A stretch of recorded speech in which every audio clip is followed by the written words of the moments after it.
How do we actually catch a cold? At first, the question sounds simple. Almost everyone believes they already know the answer. Cold weather, rain, wind, or forgetting to wear warm clothes are often blamed. But science tells a very different story. The truth is more complex, more interesting, and far more revealing about how the human body works. The common cold is not caused by low temperatures. It is caused by viruses, mainly rhinoviruses. These viruses are incredibly small, invisible to the naked eye, and yet powerful enough to infect billions of people every year. They do not appear suddenly or attack randomly. They spread quietly, patiently, waiting for the right conditions. Viruses travel through microscopic droplets released when people cough, sneeze, or even speak. These droplets can remain in the air for a short time or land on surfaces such as door handles, phones, and tables.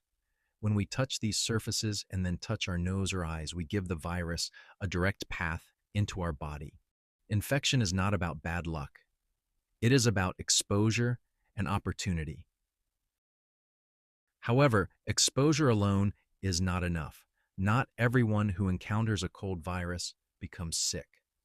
Some people remain completely healthy. This raises an important question. Why does the virus succeed in some bodies but fail in others? The answer lies in the immune system.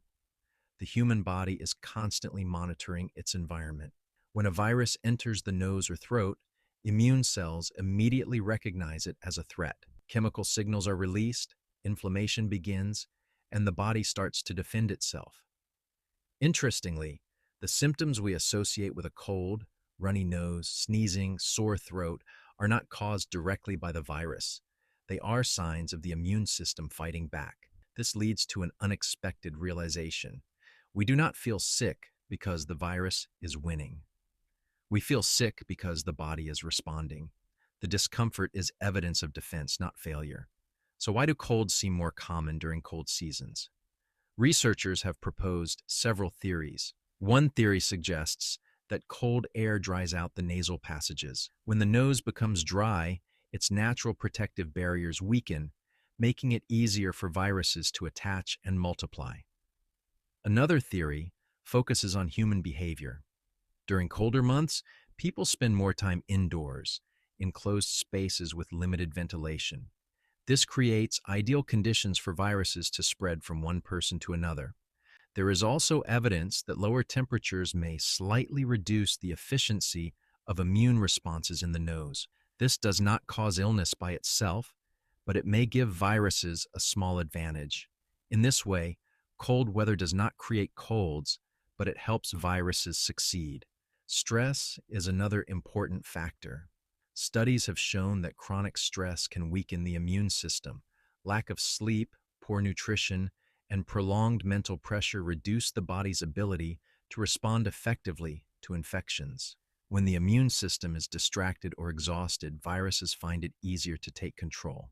Many people also wonder whether getting wet can cause a cold. Water itself does nothing. However, if being wet leads to prolonged cold exposure or physical stress, it may indirectly weaken the body's defenses. Once again, the virus takes advantage of weakness, not the situation itself. The common cold is not an aggressive enemy. It is an opportunist. It waits for the right moment, the right environment, and the right body conditions. Infection happens when multiple small factors align, not because of a single cause. In the end, catching a cold is not just a medical event. It is a reminder of how closely connected we are to our environment. We share air, spaces, surfaces, and routines. The cold is a story of interaction between biology, behavior, and chance. So the next time you catch a cold, it was not simply the weather. It was a moment where exposure met vulnerability, and the body responded in the only way it knows how, by fighting back.